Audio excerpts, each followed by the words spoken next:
This edition of Night Shift, Eric Lopez alongside Kyle Nash, Bryson Turner, as the Knights fall to Texas Tech 24-23. But we're the real winners. We're not stuck in Lubbock, Texas like they are. Coming up on this edition, take our comments and questions. We'll recap what went right, what went wrong, and what's ahead for UCF now as they now must win against Houston on Saturday at the Bounce House next week to be bowl eligible. We'll take your comments and questions throughout the show. We'll also make sure you can follow us on the YouTube channel. Give us a thumbs up and a like, as well as on our podcast feed, and of course on blackandgoldbanneret.com.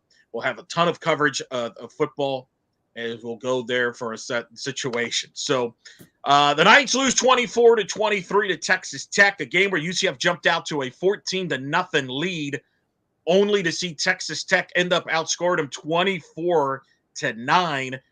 The rest of the way. UCF didn't put them away.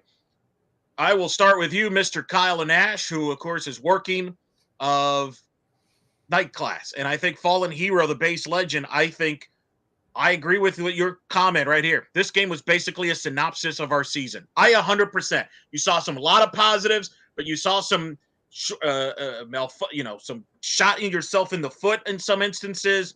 And at the end of the day, you lose a close game. And Bryson and I were at Media Day, Kyle, where Gus Malzahn and the staff, everybody talked about close games in the Big 12. You got to execute and win close games. This team now has lost to Texas Tech by 1, to Oklahoma by 2, the Baylor debacle. They did win at Cincinnati, but as far as conference games, you're 1-3 in close games. That's how small the margin is, Kyle.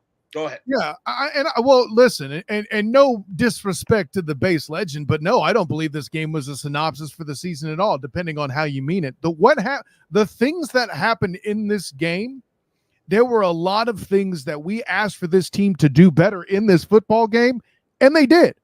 Point blank, period. End of story, okay? Third downs, for the most part, were great. Now, they struggled a little bit later in the game with it, but they finishing a game 9 for 15 on third down, I'll take that all day, all right?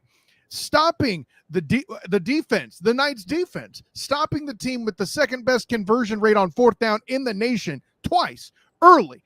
That's part of why you took the lead. Holding them 3-9 on third down defensively, also great. Being asked to keep the Knights in the football game after you're forced to settle for a fourth quarter field goal down 4, and they did it, Eric Lopez. This is not the stuff you have seen from the defense. By the way, offensively, long drives. They actually won the time of possession in this game and could have arguably done it by more if they didn't turn the ball over. And I know Eric and I will get into the interception by John Rice Plumlee later about, how we think that was and the way it impacted the game. But at the end of the day is this. Offensively, the Knights came out with 72 plays of offense. We have not seen them dominate like that in a single solitary football game. Long sustained drives is something Bryson called for at least a month ago or so on this very Night Shift Live. See, I do listen to you, Bryson. Just because I told you were high the one time doesn't mean I don't like you. But but listen, joking aside, there were so many things that went right. The thing that was consistent for me, although they did 1 or 2 amazing things, and I would argue Mitch McCarthy had one of his best games punting all year, special teams was trash. And I'm not even getting to Colton Boomer's mistakes necessarily either, but they were obviously a factor. So, I mean, as far as, winning games and having bad breaks and shooting yourself in the foot, like the whole. I think that's what Fallen means. I don't think he means this in that there's a lot of you see a lot of potential and positives within the game.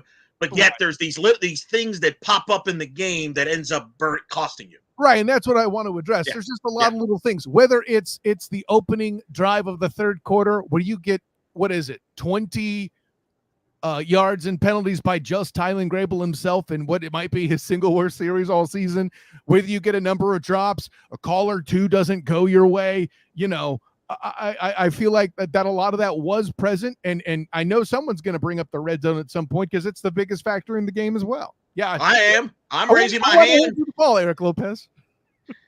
That's to me the game was lost there. Yeah, red zone, and I think you even mentioned this, Kyle, in our to preview this game on the pod. about the red zone. UCF moved the ball all day, but you came up empty-handed. We'll get into the play at the end of the half and what happened there, regardless whether it was John Rice Plumlee on a bad read, was it a coaching staff thing? We don't know. Regardless of whose fault it was, Kyle, they got 0 out of that, which is, and I thought, and that changed to me the vibe of the game. Then they miss a field goal in the third quarter. Right. Then they had another drive late in the early fourth where they had to settle for the field goal. So you had 3 drives inside the red zone and you settled for 3 points. They had a chance to put Texas Tech in a big hole in this game, and as a result, perhaps take Taj Brooks out of the game like they did with Ollie Gordon last week, but they didn't. They allowed Texas Tech to stay in the game.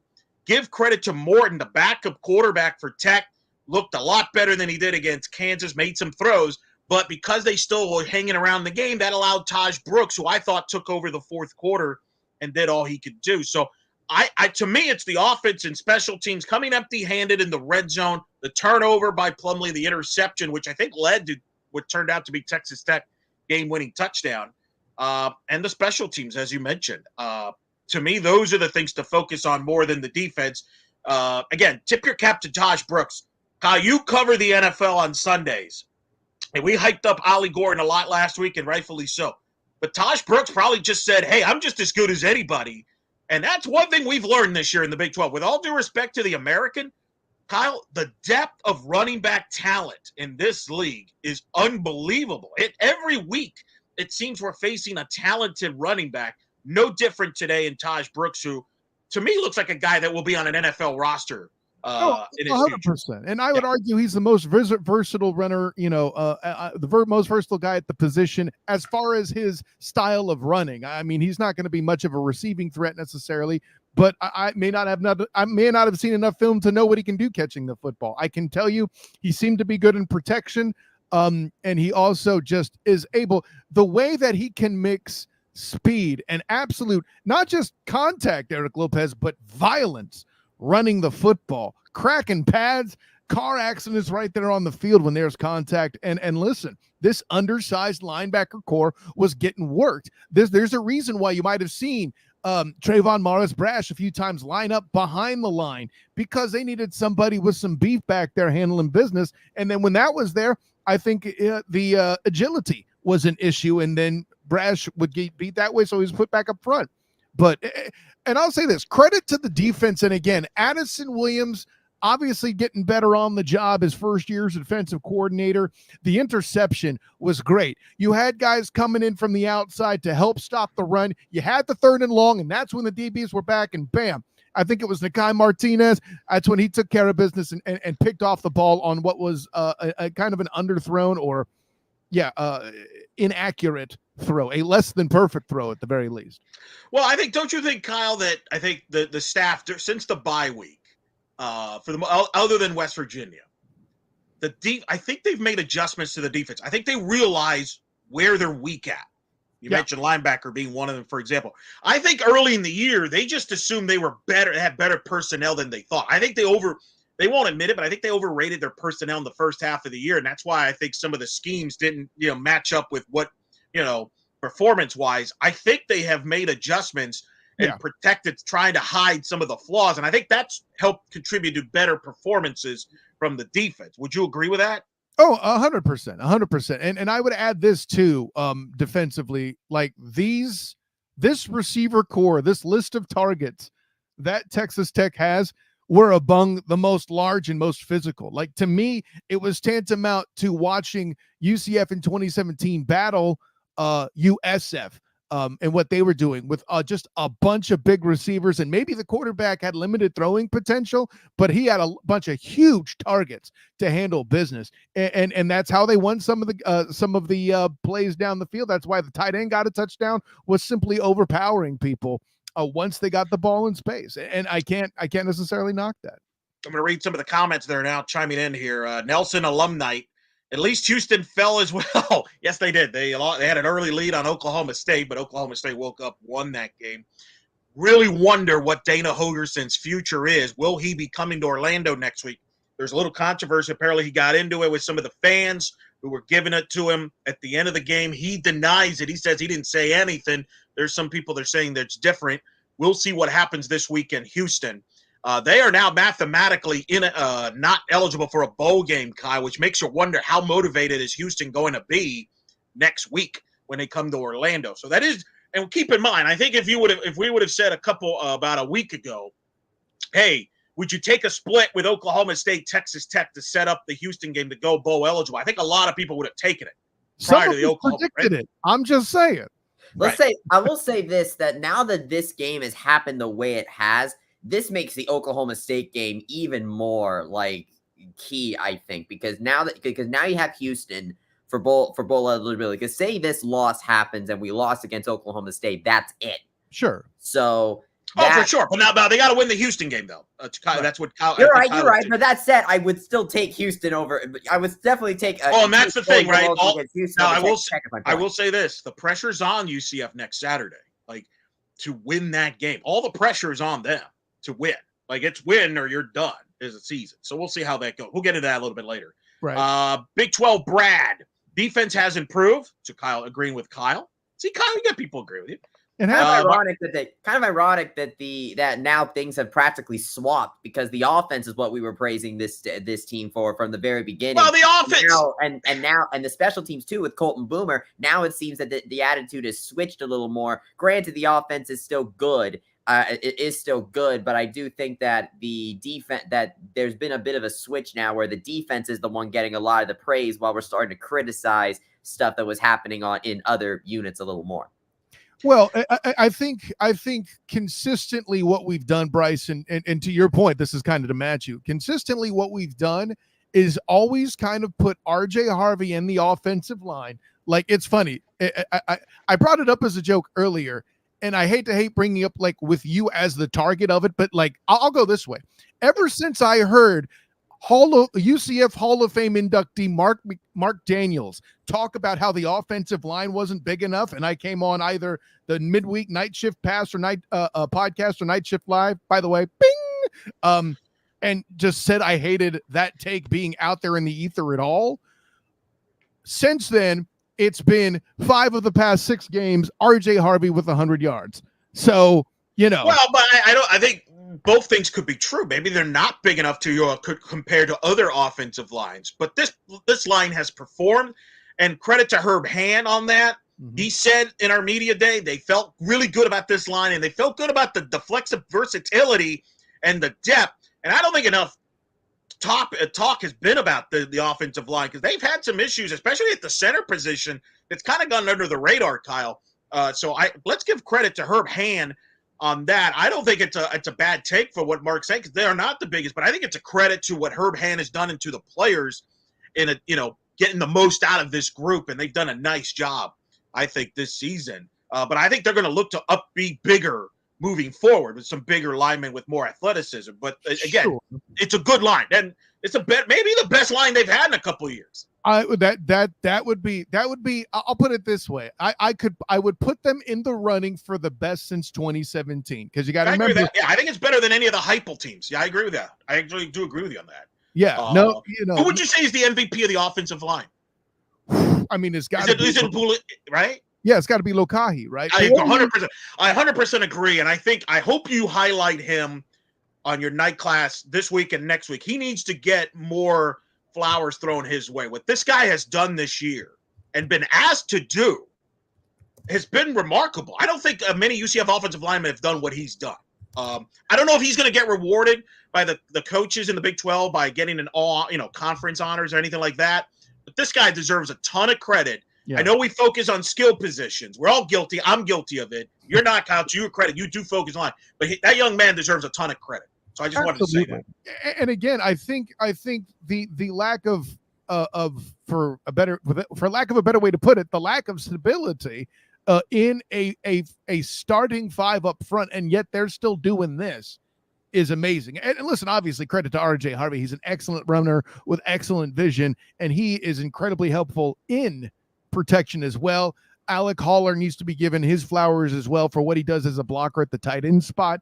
It's just, there's a lot of phenomenal stuff there that's not getting talked about enough. But I say all of the above to say, I did mention at times John Rice Plumlee's accuracy has been a factor in an issue. And tonight, some of these 50-50 balls did not go UCF's way. Granted, one of them in particular was an obvious catch, and the refs obviously screwed it up. Actually, that happened on 2 different occasions. RJ Harvey was just able to eliminate the first one by scoring the first touchdown on the very next play.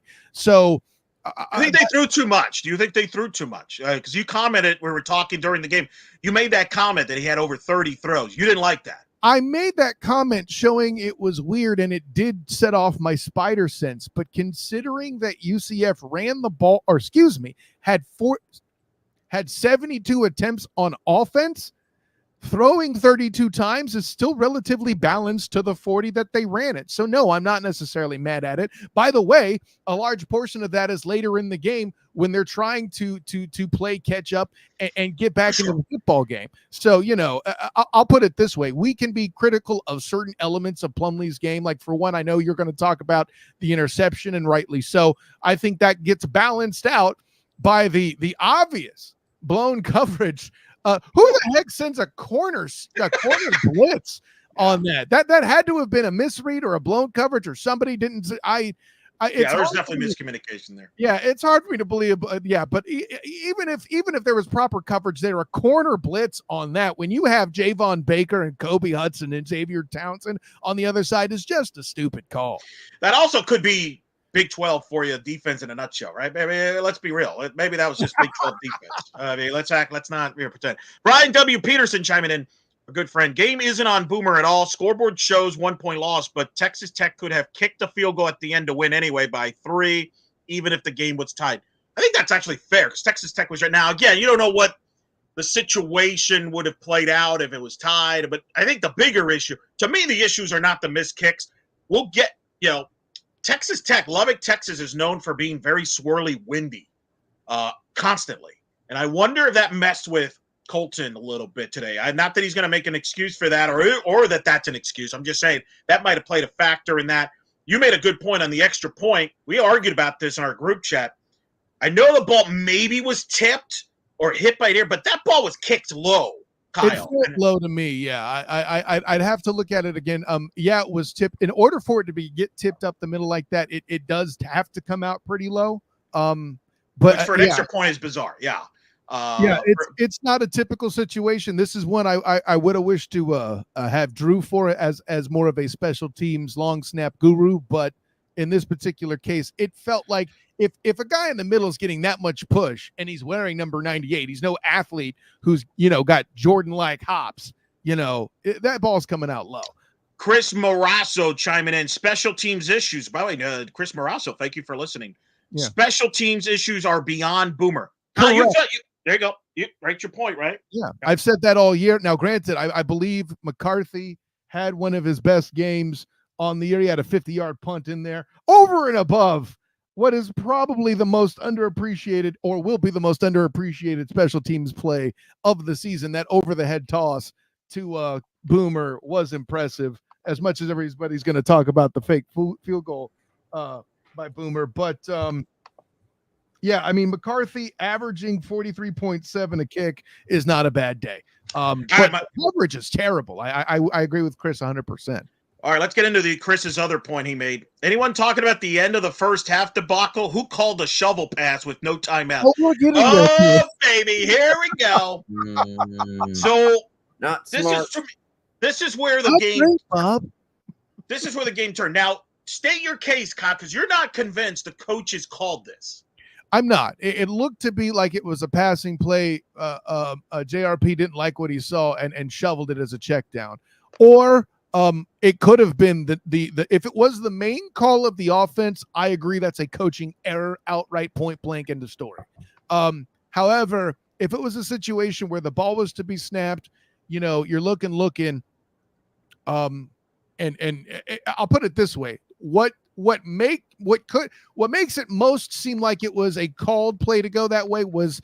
It was relatively quick that JRP pitched it, but there's not a lot of time on the clock. For me, you find one read. Did Javon or Kobe beat their man? If you don't like it, throw it out. Let Colton finish it. Now, granted, based on events of the night, maybe it wasn't a gimme, but I I'll leave it at that to say if that was the number one play call, that is a tremendous blunder. And here's why I think it was a call by design, because you could tell Plumlee right there, throw it away if it's not there. Like if throw a fade or throw this. I think that was by design. I think they thought they could catch him. It's one of those gutsy, you're hoping that you hit on that and you think you can come back and run a quick play if it doesn't work, which is not true because this defensive players are smart. They're going to make sure that running back doesn't get up so quickly and stuff like that. I think that was by design, and I hated it because to me, especially on the road, make sure you get 3 out of that. I'm not saying you can, and that's why a lot of teams, a lot of times we're in that situation, throw basically to the end zone with no timeouts, just because you want to get as many cracks at it as you can. The other issue I have with that shuffle pass is it limits how many opportunities you had there. Basically, it was a one-play deal instead of maybe if you throw a fade or whatever, you get an extra play or 2 left. Yeah, and listen, I get the temptation. It's RJ bleeping Harvey. Let's go. He's already bailed you out 2 other times there to help you get in the end zone. I hear what you're saying as far as that. But what also we know John Rice Plumlee has learned to control his ability to run. We also know that he is a guy that wants to make the play and fight to the end in every situation. And I think maybe this is the mental version of him not sliding.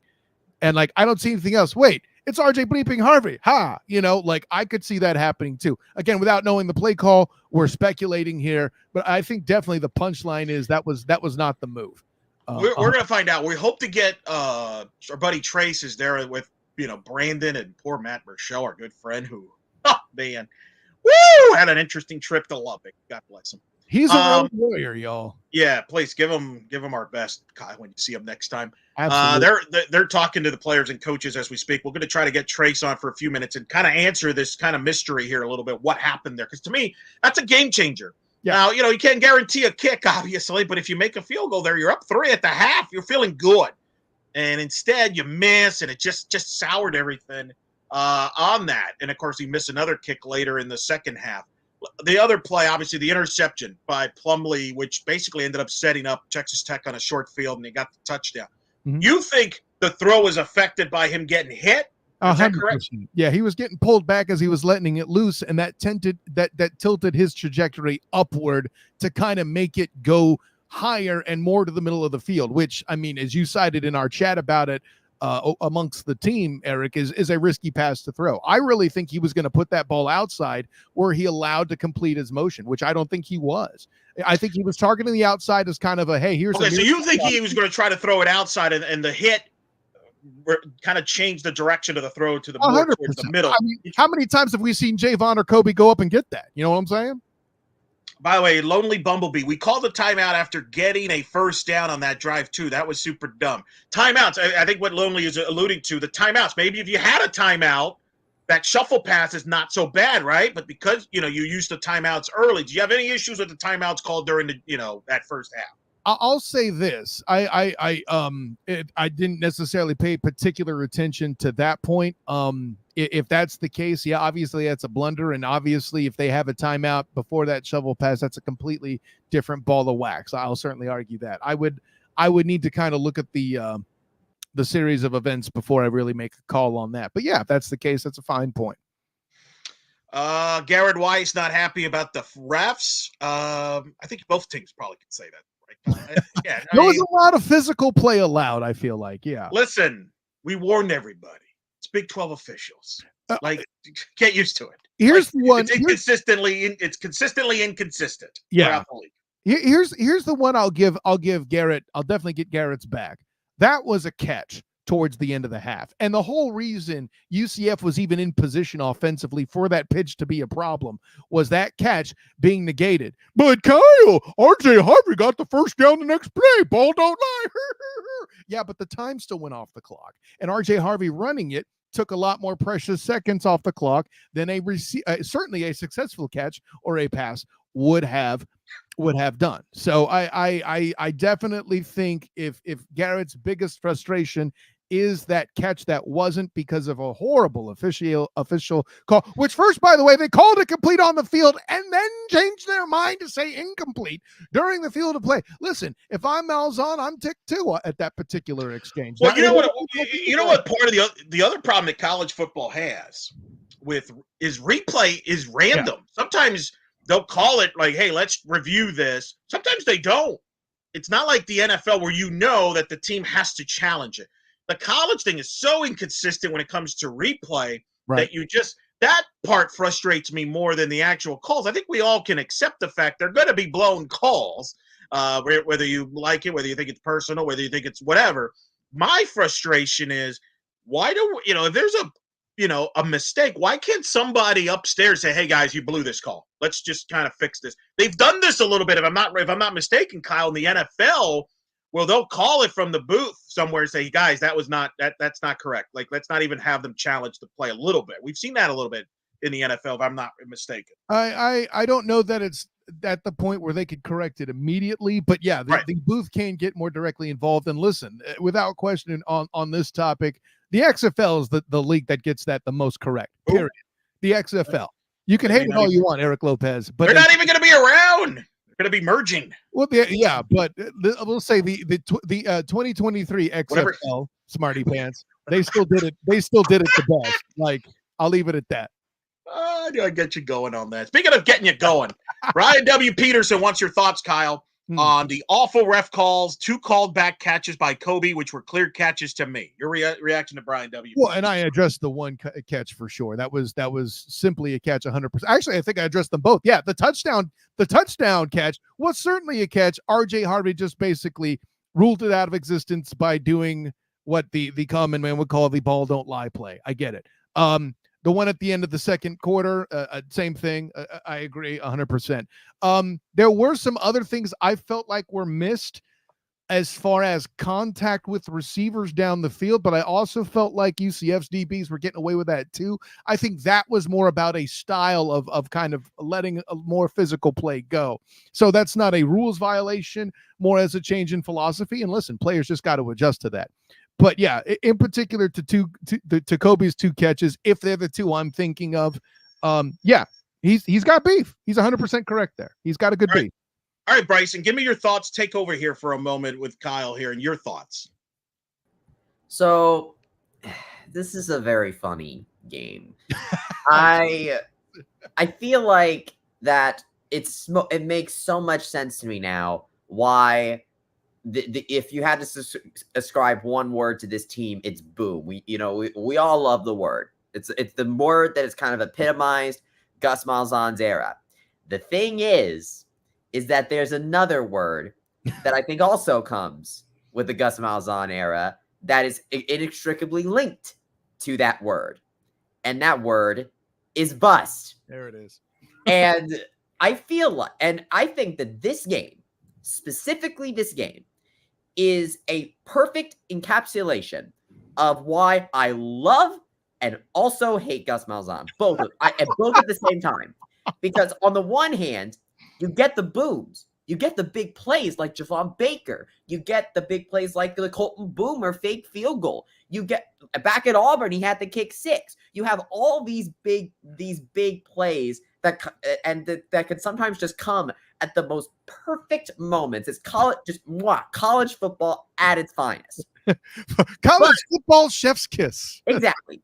However, you also, because you have these plays, you also have the bus, which is what we get with the Jadon Rice Plumbing interception, with the clock management, with Colton Boomer missing kicks. It's essentially 2 sides of the same coin. You can have the great stuff, like the Oklahoma State game, but you're also going to have to take the bad stuff with it. And it all comes down to me to this one philosophy that I've been kind of seeing over and over and over again with at least the quarterbacks. And I feel like it's kind of with a good bunch of the other skill position players too sometimes, but I feel like with the quarterbacks, there's a certain inclination to do it.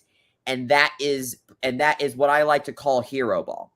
There is I think the big thing with Gus Malzahn is that he is a player's coach. He is a motivator. I think I think a lot of his coaches are. Mhm. What that does to a player is that sometimes he will try to like just will the play into existence instead of doing the smart thing and live to fight another day. Now, sometimes that's going to work. Sometimes your gut is right. And that will get you some of those big plays that are those huge plays like the Colton Boomer, the toss up. You get those really big plays that are all over the highlight reels and everyone's going to remember them forever, yada, yada, yada, all that great stuff.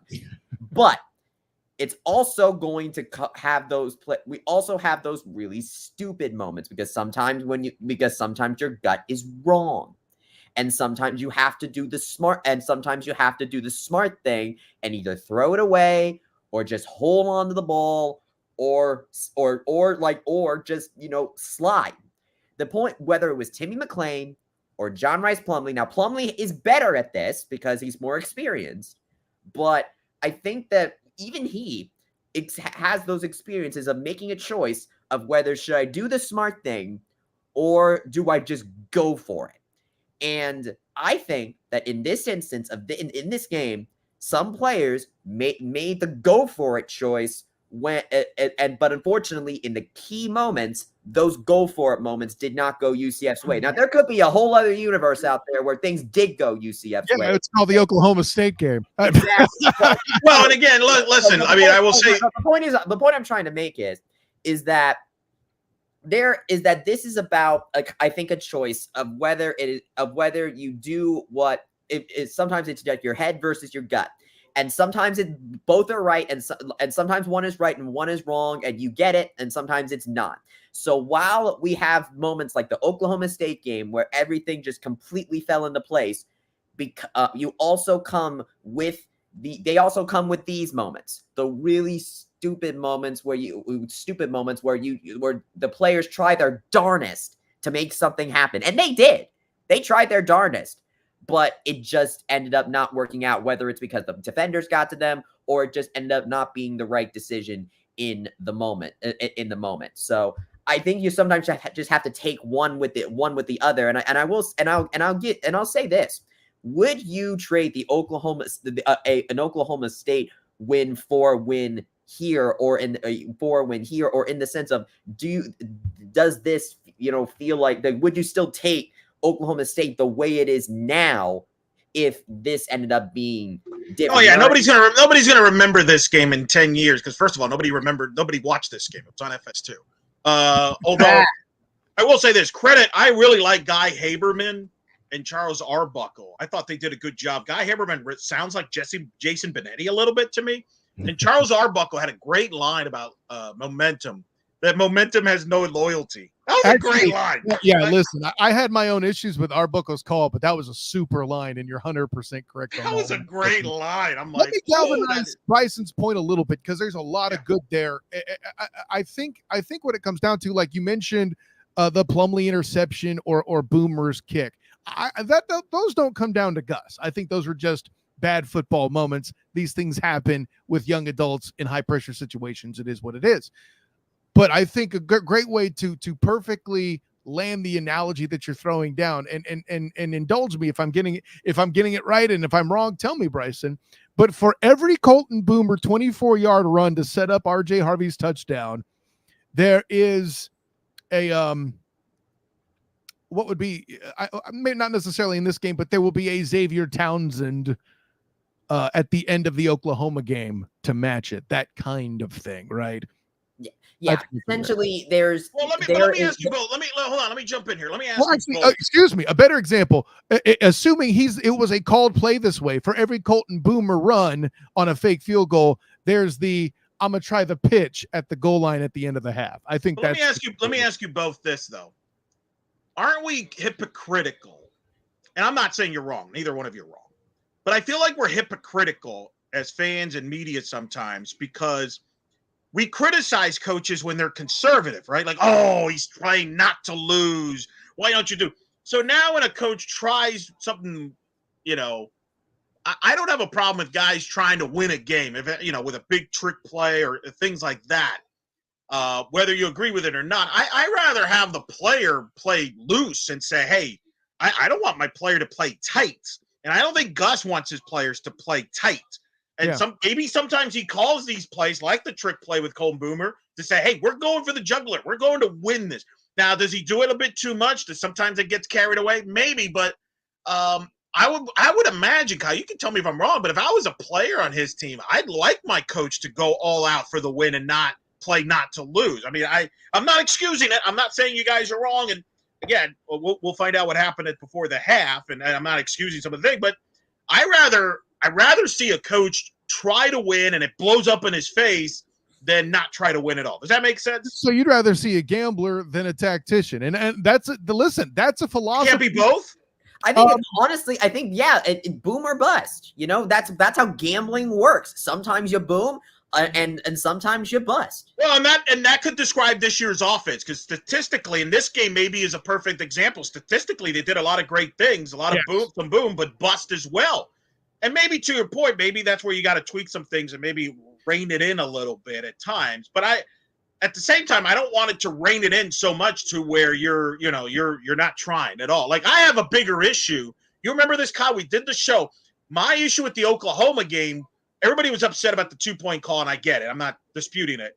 I had an issue with the third quarter there where they had the ball deep in Oklahoma territory, and they ran the ball on third down instead of going for the juggler, trying to put a 2-score lead. And that's playing not to lose. That's too conservative. Yeah. You're right. I think that's a great thing there too. And by the way, as somebody who regularly defended the Wildcat early in the season, it's not so much giving the ball to another player in the backfield. It's giving the ball to the player who can handle the juice. RJ Harvey is that guy. Xavier Townsend is a young kid with a big decision in that Oklahoma game and has to deliver, like that. Apparently they thought he had the mental fortitude, and he didn't, and I think that's really, for me, always has been the biggest criticism of it. Now, in Gus's defense, it worked in practice. Okay, cool. I get it. Maybe the best time to call it isn't to decide the damn biggest football game to that point in the season, for example. And I think those are the little things that I would nitpick. Some of it is situational. And I was going to comment on this. All the Wildcat calls, getting Boomer in there on the fake field goal, all of it being done early in the game to knock Texas Tech off balance was literally my favorite set of trick plays called by Gus in his tenure at UCF. I love that it happened early, and it happened to a team that could be facing a flat kind of letdown after what they did against Kansas last week. All of that, I think, was an excellent call. I coaching wise overall, other than the end of the first half, if indeed that was the primary target of the play, I think this was probably one of my more satisfied performances. I want to catch up on some of the comments. A lot of comments coming in. Keep it coming. Matt J, UCF Stevie, all chiming in. Matt J, were commentators actually at the game on FSU? Yes, they were. They were there on site. No, I don't have a good answer why they were there on site, but yet earlier in the year, some of the people like Eric Collins and company were not for some of the FS1 thing. The only thing I can come up with, because I've seen this ESPN do this with the Olympic sports, sometimes networks have a philosophy of, hey, let's not fly them in on site early in the year. Let's save it till the second half of the year. It's all budget. It's all that. It's nonsense. But it is that. I wonder if that's what's happening. I don't know. I was shocked that they were on site. But you saw, I think that makes a difference on a quality broadcast. And again, everybody, I want to defend Collins and Devin Gardner from this standpoint. They were put in it's not a great spot to be doing a game from your house. Trust me. It sounds easy. It sounds cool. I've done broadcasts from my house. You're at the mercy of the camera, at the video, at the shot that you have. You're not. The camera has no loyalty, Eric Lopez. Oh, there you go. UCF Stevie, Ludlow Bumblebee going back and forth. Matt J also talking about the quarterback situation. What's going to happen to the quarterback? Well, first of all, John Rice is going to play next week, and he's going to play the bowl game. So you can forget about anybody else playing. Next year, I mean, who knows? That's obviously going to be a very dominant question there. If I had to bet right now, I'm going to say a transfer is going to come in and at least compete for the job. Sure, and let's not rule out, not rule out any other backups being put in. As much as we've heard about the rest of the quarterback room at UCF, let's just use this. Let's just use this measuring stick, right? How much better a quarterback was John Rice Plumbing coming in after one season with Darren Hinshaw? Oh yeah, I think there's a possibility, especially with the running back room that UCF still has. And granted, the offensive line will be in another situation with a lot of heavy turnover, so that is at risk. If you're a UCF fan, you're praying what happens to that O-line next year isn't the same thing that happened to the linebackers this year, or else that's going to be an incredibly problematic year. More on that later. But, I think that's a situation where they may be, like you said, Eric, coming in from the outside, but there's just as good a chance, I think, you get a bit more development from the guys who are in the room. Let's not forget that over the course of this first couple years in the Big 12, we're going to have that kind of awkward period where I think you might see a lot of see a lot more turnover in certain spots, because you're trying to bring people that'll be able to step up to that Big 12 competition while on a recruitment level, you're still trying to get those people on the high school level. So I think that the O-line turnover is probably going to be a thing we're going to see a lot of over the course of the next couple of years. I think that we'll start to be in a much better spot if offensive line turnover when it comes to transfers is only maybe one player, maybe two. Let me ask you this, Kyle, though. Let me ask you this to Bryce's point. Do you, though, have more trust, confidence, maybe it's the better word, on Herb Hand and Gus in finding those linemen moving forward, whether it be recruiting or the transfer, or at least have Herb Hand put them in the right position to say, do you feel better about that moving forward, or do you still have I'm still a little uneasy if we're going to be able to get the linemen here to compete in the Big 12? Where do you stand now, having seen this year? At least Gus and Herb have tenure at this point and have a lot of product to put on the field. Listen, if you're going into the living room of somebody who's a trench battler, and you can say, listen, our first year in the Big 12, not only did we do better than last year, we did it playing against Power 5 talent. They have an awful lot to put on their belt over and above the fact that Herb Hand is just a super likable dude. There's that. I think Addison Williams is still kind of trying to find his feet. Well, how about this? Maybe we're focusing about getting players. Let's keep them.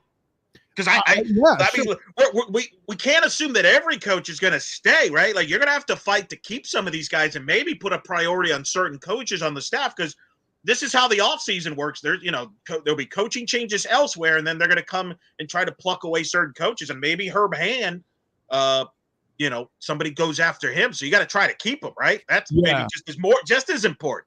Well, and I don't know anything about Herb Hand's ambition. Maybe he wants to go on to be a head coach somewhere. Maybe his intent is to ride or die with Gus and retire when he does. I don't know any of that. But what I can tell you is this. He did lose Matt Lee to money. We'll call that what it is at the private institution that is the University of Miami. I get it. However, keeping a Lokahi Peuli in the room, keeping a Tylen Grable, and then getting SEC guys in is just a show of what they're capable of doing recruitment-wise. What's going to be interesting is the conference is no longer the issue, right? It used to be, we're not. If we were in the Power, you're in the Power 5 now. Perhaps the new issue is the NIL money, to your point. Go ahead, Bryce. I will say this. So Herb Hand has known Gus since their days at Tulsa. Right. So I feel like it's going to take a solid amount of ka-ching for Herb Hand to leave. Now, doesn't mean that's not out there. Now, as far as his coaching concerns, I would implore everybody to go watch episode 8 of Our Time UCF Football if you have ESPN Plus. Wow. Because look, it may have been from a few seasons ago, but that's still the same. That's still the same Herb Hand that is coaching this team right now. And I still remember how he treated those O-linemen in that episode. And I thought, and as soon as I saw that, I'm like, I can see why these players love him, and I respect the hell out of that guy.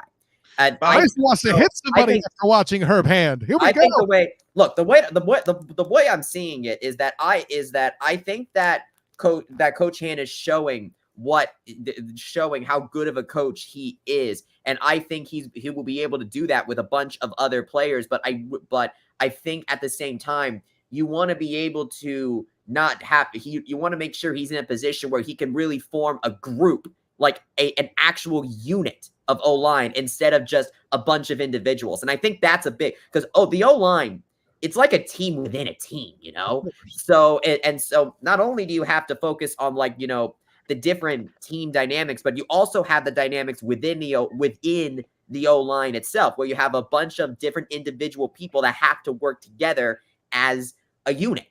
So I think that in this transfer era, when you really think about it, you have a more individualistic aspect to it, while the O-line is very much, I think, a more like group-centric thing than I think a lot of the other positions in the offensive unit are.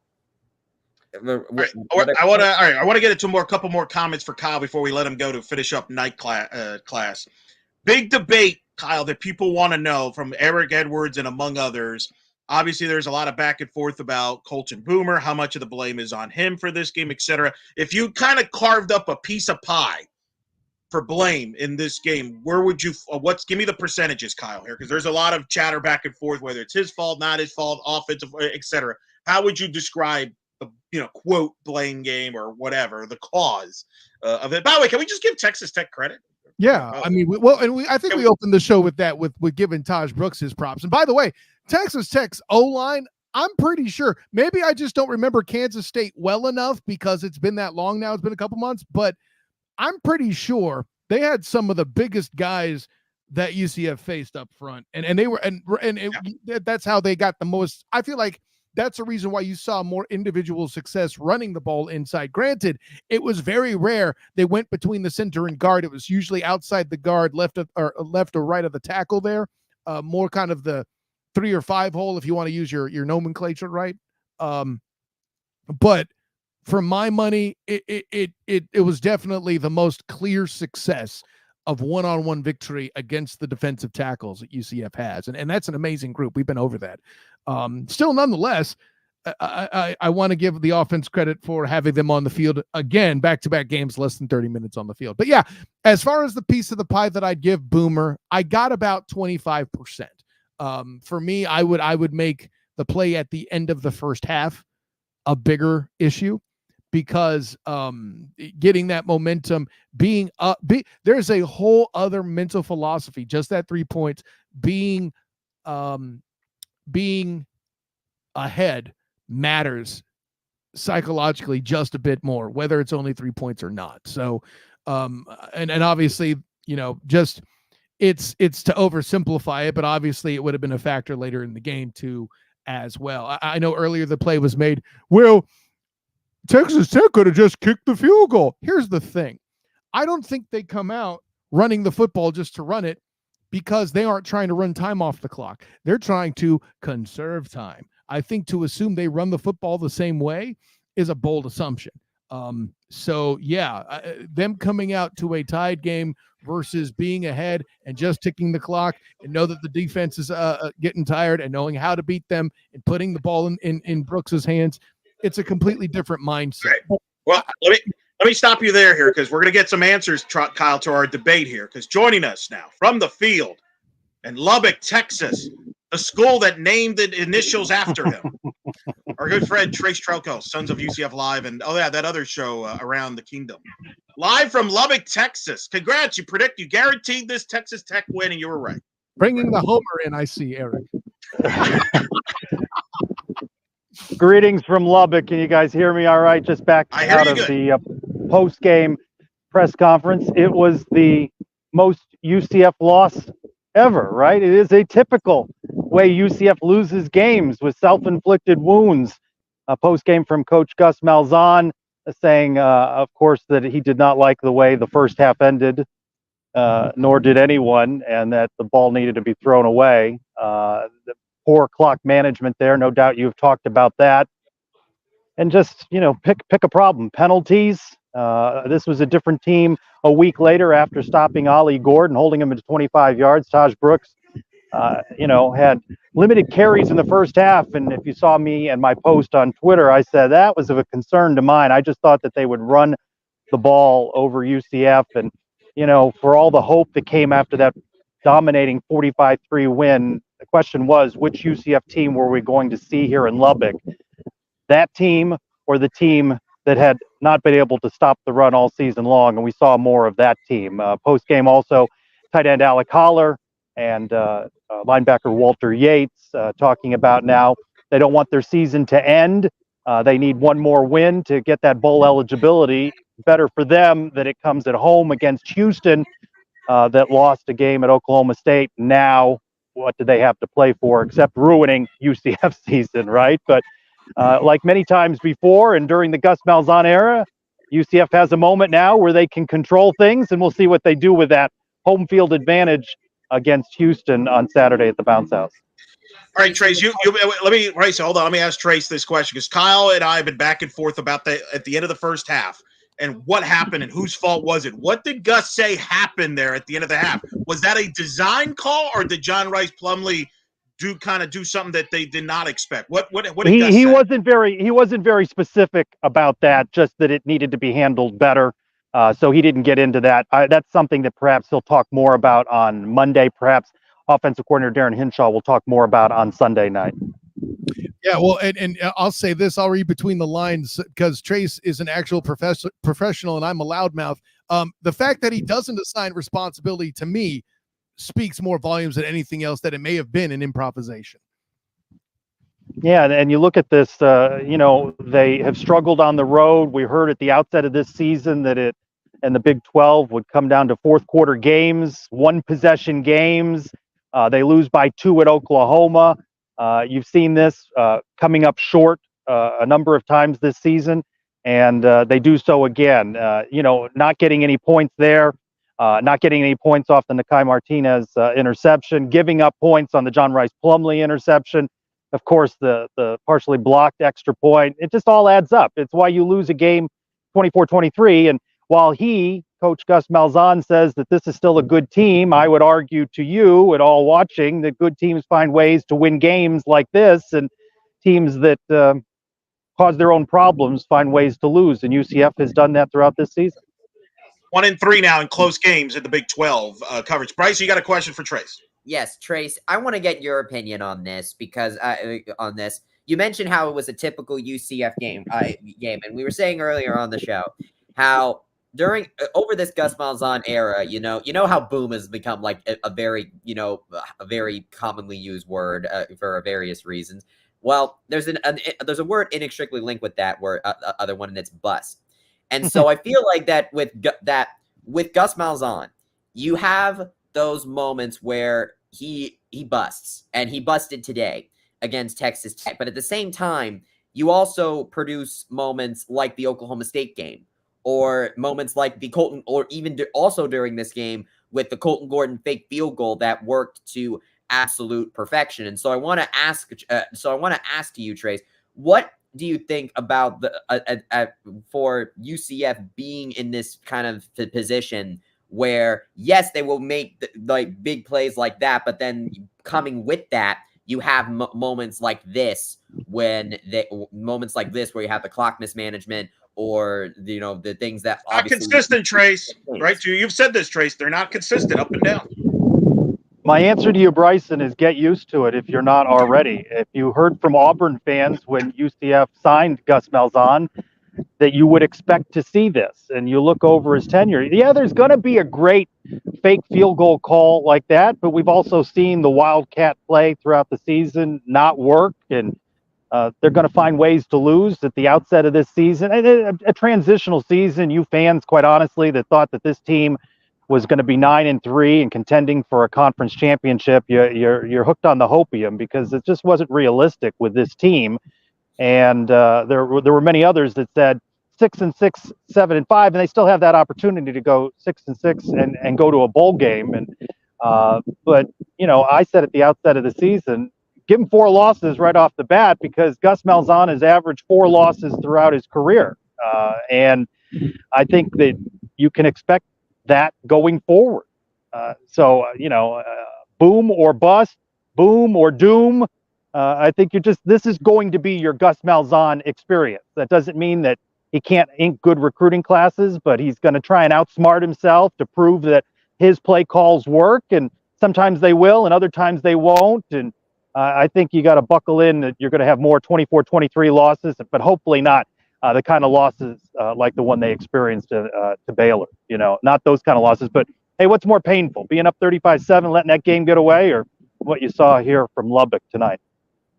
That's a whole other conversation. Well, let me ask this real quick, as one of the more, how you say, hopium-free followers of Knights football here, Trace. I know that there's been the criticism of Gus that you should expect this and that. I would argue that this particular game can't really be put on a Gus boom or bust simply on the fact that this team is involved with something different. And I say all that to say this. What was said tonight about the defense being asked to keep this team in the game and doing it in spades in the fourth quarter? Well, no question was phrased like you just did, and that was probably a better way to phrase the questions. But the chaos that comes in the 5 to 6 minutes that you get with a head coach in the post game. So it was probably the better way to phrase this question. They wore down in the fourth quarter. They did not do what was necessary. He had some chunk plays, and that's what Gus Malzahn pointed out, that they had some missed tackles. They just did not play as well as they did last week. And, I thought Texas Tech used him interestingly, with not giving him a lot of carries in the first half. You just knew that he was going to be a factor in the second half. So your question, Kyle, is probably the better way to have phrased it to Coach Malzahn post-game. And, perhaps there'll be that opportunity of Darren Hinshaw and Addison Williams, these sorts of questions about the missed opportunities. That's what Gus Malzahn talked about. And you saw it, missed opportunities throughout this game. And it comes back to bite him at the end. Well, at the red zone, Trace, no points at the end of the half, but you miss a field goal in the third quarter, and then the other drive where you had to settle for a field goal. Did Gus comment or the players comment about the missed opportunities in the red zone? And did any of them comment on Colton Boomer's tough day outside of his the fake field goal run? He had a rough day kicking the ball. Well, I asked about the Colton Boomer fake, and he talked about that's something they practiced and they saw opportunity, and it certainly worked, right? He had pretty good burst of speed there. Would have been nice if he'd been able to punch it in instead of stepping out. Partially blocked extra point. Certainly the doink off the goalpost, that was a makeable field goal for him. But, when you lose a game like this, I remember George O'Leary talking about games turn on 5 to 6 plays, and you can find the 5 or 6 in this one, right? So to pin it, as Kyle, you say, to pin it on Colton Boomer, I don't think that's fair. I mean, it is a team loss. There were several moments here that contributed to a loss, but they certainly, John Rice Plumlee had a very pedestrian night. That interception is on him, and credit Texas Tech. They score off of that, where UCF does not benefit on the scoreboard off of their INT. All right, we're gonna let Trace go here in a minute. He's got a 5 a.m. What time's your flight? 5. That's a 5:35. I don't want you to cheat me on my 3 hours of sleep. 5:35 a.m. flight out of through Dallas into Orlando, 11 o'clock, and plenty of time to get a little nap in, a little NFL, and then be in place for men's soccer at 6. Break for the coordinators at 6:45. It'll be a full day, but it's painful when you schedule the Uber for a 3:30 pickup. Whoa. Matt Dolan, so you do the math. It's 8:30 here, and I've still got some things to do, but always welcome the invitation that you provide to hop on with you. Well, I told you, you're going to Jacksonville again, Trace. Damn. Yeah, I told you, Trace. Just go straight to the airport from the stadium. Why bother going to the hotel at this point? By the way, Matt Dolan and others in the group chat giving you a hard time because they say you're wearing red underneath that jacket. Is that true? Whoa. This is the color of the credential, okay? Color of the credential. Fair enough. This was going to go long time. People, that have watched throughout this season, I predicted guaranteed that Texas Tech would win. I was not rooting for that result. It went not quite like I thought, but I figured that UCF would figure a way to botch a game like this, and they did. So it was going to go one way or another. Y'all were going to hang that over my head for a year or more. When do they play again? In 2025? I think we're back here in Lubbock. By the way, I've been here 24 hours or so. I've seen Prairie Dog Town, went to a good Mexican restaurant, had good margaritas, went to a barbecue place, went to the Buddy Holly Museum. I'm not sure what I would do on my next trip here. I think I got everything in about 24 hours. I need to travel with Trace. This is amazing. Are you talking about prairie dogs as in the name of an establishment, or like actual prairie dogs? Actual Bryson, hop on my Twitter from today. Actual prairie dogs in a park. Well, sorry, they pop their head out. We were at the we were at the venue. Actual prairie dogs. Why don't you just go see actual prairie dogs? They're adorable. I did. I went today. It may have been the highlight of the day after seeing what I saw here on the field tonight. Oh, definitely. Yeah, I'll definitely be back to see prairie dogs in 2025. Since he mentioned the Buddy Holly Museum, whenever it comes to information about UCF football, anything you want, he's got it. There you go. All right, Trace, we're going to let you go. Tell the audience where they can find your work. You're going to edit there for Suns Live, and you and I will bark and argue there. Bark, see what I said? Bark. Thank you. On Around the Kingdom this week, holiday week. Tell the audience. At @Pez on Twitter. I've got Gus Malzahn's opening statement up there right now. I fed it up before I walked out onto the field. I'll put together a little game wrap. That'll be on the Sons of UCF YouTube channel. And then, of course, Eric, you and I get together for Around the Kingdom, drop midweek. And Sons of UCF Live will be on Wednesday because of Thanksgiving on Thursday. Thank you guys for all the work you do. And everyone have a happy Thanksgiving. And we'll see you out at the Bounce House for the bowl eligibility quest of your UCF night. The Space Game, Part 2. The sequel. Safe travels, Trace. Don't, hopefully it's better than Matt Murschell's trip. But that's all there's. Oh, yeah. Take it easy. A bit better. All right, see you guys. That's Trace Strokov live from Lubbock, Texas. On there. Kyle, your last thoughts before we let you go and get back to, you mentioned you got a trip of yourself, not as. Yeah, don't even bring it up like that, buddy. Oh my goodness. Listen, I nothing like the epic travel that rivals Homer in the Odyssey, for goodness sake. Listen, gentlemen, I'll say this, I don't think, for all the, what's his word, gloom talk from you and fellow psychologically traumatized UCF fan Trace Trilko, I really think that UCF's defense had a good game here. Will they grade out better than the other two units? We'll see. You'll need to check shortly on the blackandgoldbanneret.com when night class posts shortly after this. But in the meantime, listen, Eric Lopez, it's always fun to get together with you and my guy, Bryson Turner, and Nick Porcelli when he's aboard. I'm looking forward to talking some hoop next week because, listen, that game I saw Thursday night against Cal State Fullerton, I had a lot of fun watching this group. And, listen, I will say this. Ibrahima Diallo is my new favorite night. Whoa.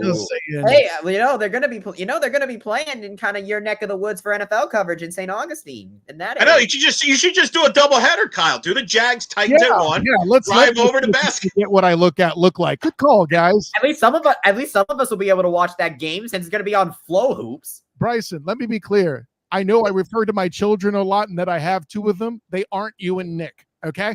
That. On that note, no, of course not. Because technically, I was here before you. Hey, time and space, baby. You've been in the Marvel verse. Do that. Back you up, Eric Lopez. That's Kyle Nash. Just finish it, Kyle. I'm done. Joy and privilege, guys. But until next time, class dismissed. Oh, that is Kyle Nash reporting. Go check out his night class on blackandgoldbanneret.com. That was, I don't know, we'll bounce back from that. Hey, shout out to Talia Vanto, who says, I love Caitlin Grimes. We'll get a little volleyball at the end here before we wrap it up here in a few minutes. But we're going to put a bow and a tie on this. We don't have, Bryson, right? We don't have the kickoff yet for the Houston UCF. I know you've been following this on social media. You haven't seen any kick times yet. So we may not get until later tonight. We'll see what time is for that one. But are you going to the Houston game? I will definitely make an attempt to do that. It is certainly it definitely is going to depend on what the family plans are for Black Friday, so we'll see how that goes. But I definitely would. And also I really wouldn't want to get soaked again if I can help it. Oklahoma State was great, but hopefully I don't have to do that all the time. But I definitely would want to try to see this UCF team go and try to get bowl eligibility. And it's funny that we talked about at the end of the season about how getting bowl eligibility is the goal here. And even though 6-6, I actually thought that 6-6 was a genuine possibility this season. No matter it just goes to show, I think sometimes no matter how much we try to prepare ourselves for a certain thing, sometimes when you watch it happen, it still feels bad somehow. And I think that's just how this UCF team, operates. We talked about, it's boom or bust. And I feel like in some of these 1-3 games, we could have maybe seen a much better record than we got if certain things didn't go UCF's way. But I think at the same time, the fact that we are still have the opportunity to be bowl eligible despite this, I think that if you get to bowl eligible, yes, it's crawling over the finish line, but you got to the finish line, All right. So UCF Houston, keep it on our social medias everywhere where you can find out where the kick time for Houston. We're going to have more coverage on UCF Houston this week. Kyle's going to have the recap of the UCF Texas Tech football game. And, of course, basketball's going on. As Bryson mentioned, it's going to be in Jacksonville. We're going to get into basketball more in the coming weeks. I want to wrap up, Bryson, with a couple quick thoughts here. We both were at volleyball today at the venue, last home match of the season for UCF, facing defending national champion number 5 Texas. Texas with the 3-set sweep. Very close sets. I thought UCF played very well. And Bryson, you told me this because you were at the BYU matches. You thought they played better today than they did in either of the BYU match. A little more spunk in their step, a little more healthier, as Coach Jenny Bauer told us after the match, where they had all the bodies available, all the athletes available there. 3 tight sets. They got 2 more road matches at Kansas, at Iowa State. If they split that, maybe that could give them in the conversation to be in the tournament or not. But tough day. But a record crowd, 1,787 at the venue, Bryson. Yeah, that's even more than NCAA tournament matchup that was held at the venue, which really shows, I think, the quality of these Big 12 programs that are going to be coming. And also I think it speaks to the quality of the UCF fan base, because I'll tell you what, I would actually argue that UCF volleyball fans are just as loyal as baseball fans. I think both volleyball and baseball are 2 of the most loyal UCF fan bases out there.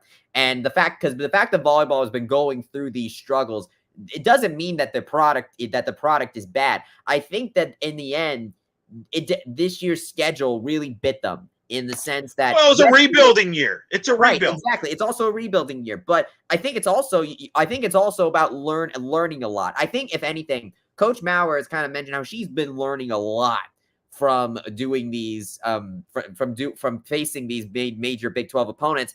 And the fact that they did so well against the defending national champions after the struggles they've had. Like, you look at that hitting percentage at .223 for UCF. That's been their best hitting percentage in a couple weeks. So I think, if anything, and this comes after like a week of rest. And so what I think this teaches, this program, and what should teach fans, is that depth is going to be key, at least in this short term of this newer Big 12, until you can get players that have a much higher stamina to them. You need to build out your depth, so that way you can switch out players whenever they get tired in this. I think you're going to say that. I think that's going to be a theme with a lot of these teams as they get used to playing in the Big 12. That's not the last time we're going to say that about a UCF team, regardless of the sport. By the way, Nelson, did not know that it was a shout out there. Let me know what point. I'm going to have to watch that. I appreciate it. It was loud.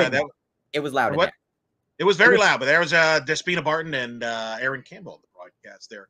Great to see a lot of the volleyball alums. McKenna Melville was there among them, and we'll get into this more, Bryson, once the year's officially done. about the volleyball program in the state of it. And I will make this argument, Bryson. We won't get into it now because we're running out of time, but we're going to bring this topic up in a future episode or something. I would argue that no athlete has been more valuable to their respective sport than McKenna Melville to volleyball. Think about more. Okay. Oh wow. Just ponder that. Ponder that over the turkey. Ponder that. I am very glad that you would give me the time to think this over, because that is interesting. I will point. Like I said, I want to wait till the season's officially done, but I will make the case that no athlete is more valuable, has meant more to their each sport than McKenna Melville. And I'm talking about the last 20 years. I don't want to say all time. I mean, that's a whole. Yeah, because if you want to say all time, like I'm thinking like even Stephanie Best. I will argue, no, I'm a softball guy.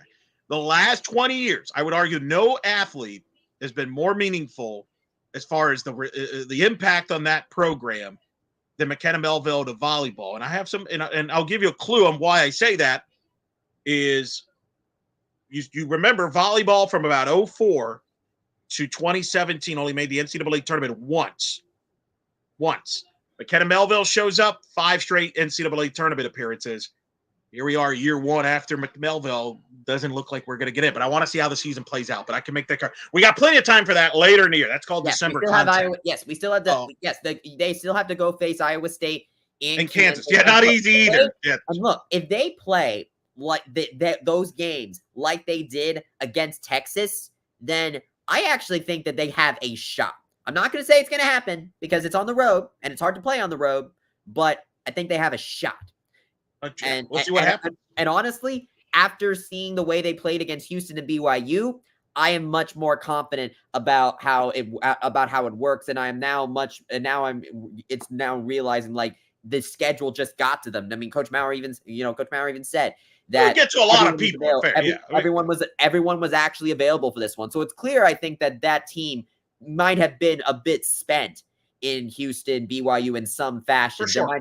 So the fact that they had this time to rest for this Texas one, and this will probably be a whole other can of worms. Maybe once the fall is over and we can look at this, it'll be and with the way that college athletics as a whole is changing and the way that student athletes have to travel and the way we have to schedule, are we starting to see we're starting to see the consequences of that firsthand? But that's a conversation for a long conversation. But the point being is that UCF volleyball really showed improvement in this matchup against Texas because they were in it the entire time. I think. Asia O'Neal, Texas player, keep that name in mind. She's obviously the daughter of Jermaine O'Neal, the former NBA star. She's going to be in the U.S. national team Olympics probably, if not next year, probably the Olympics after that. I want to wrap up with men's soccer Sunday night. NCAA tournament second round. They're the 12 seed. They'll play Vermont. You're going to be out there, Bryson. This is it right here. Postseason. No more room for error for men's soccer. They've had some time off after the loss to South Carolina. Interesting to see how they come out here against Vermont and try to make a push here to the College Cup. And obviously, going to be some scoreboard watching if they win. Got to see what happens with West Virginia on the other side, because if West Virginia wins, then UCF's got to go to West Virginia for the round of 16. If West Virginia gets upset and UCF wins, UCF can host. But first things first, got to take care of Vermont. Yes, they play. West Virginia, by the way, plays Louisville. And not easy. I argue they got a tougher second round game than UCF did. I don't know why they did, but thank you, committee. Probably because Louisville can bust to West Virginia. Oh yeah, that'll be very interesting. That'll be very interesting. I'm really excited to see how this. I'm telling you what, I'm definitely thankful that the men's soccer team also got some rest before this one.